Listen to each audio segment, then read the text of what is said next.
It's not just our civil society governance diagnostic report, but the IMF governance diagnostic report very clearly says that in order to achieve economic recovery, these anti-corruption governance reforms are essential.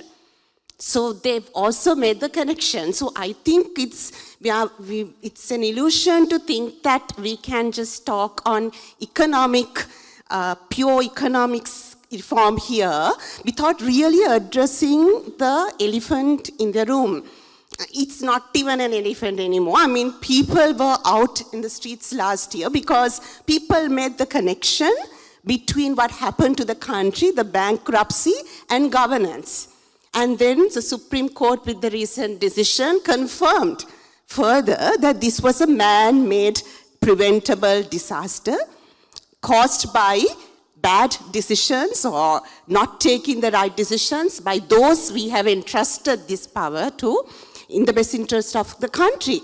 So now we need to figure out how come that happened and what was the role of those in governance, what was the role of oversight agencies, what was Parliament doing, and how come we let this happen. If we don't fix the root cause, or at least a root cause, you would agree, right, to the current crisis, it's like putting plasters. Yes, we are not in a petrol queue, and that's because we've got some money, and but have we addressed the wound, the cancer inside, or we just put some plasters?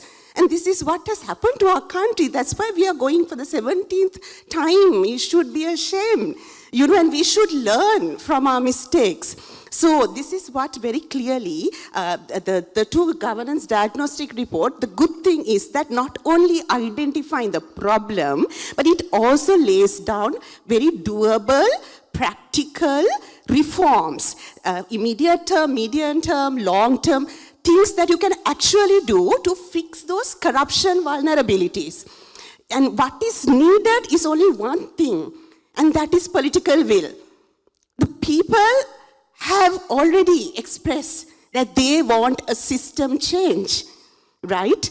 And honestly, do we see political will? You ask whether it's adequate. My short answer is no. Like, can you tell me what are the governance reforms that have been done so far? Like, I mean, in the IMF agreement, we've even promised to create some transparency platform, like online platforms, and put some information out there on public debt expenditure. These things are still pending. Now, it's simple. It's not even doing a reform. We're talking about just giving some information to people, the people who own it, like people who deserve to know, right? How much debt, from whom, what are the tax exemptions, to whom, on what basis, and we have proposed more things. These are basic reforms on expenditure, budgetary expenditure, variation, what's the reason? I mean, that's like where you start, by creating transparency. And if we heard Honorable Minister says that government is committed to transparency, so how come we need to see it in action? And I have to say this, and I represent civil society here, right? For all these reforms, there has to be an enabling environment, right? And what we see, honestly, is a disabling environment. Now, if for real reform, and if the government is actually committed to these reforms, then the government would welcome public critique, dissent, information requests, participation. But instead, what is happening?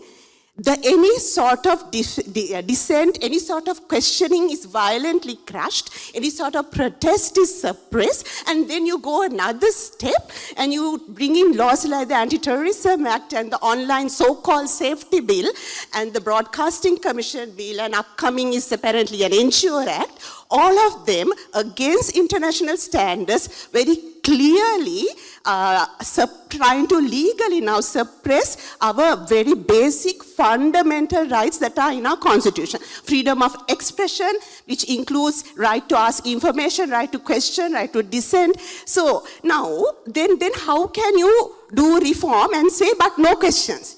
If you are clean, you would not have a problem. You won't be scared of being questioned. So you create this scary sort of situation, and also you keep giving the negative signaling to independent commissions.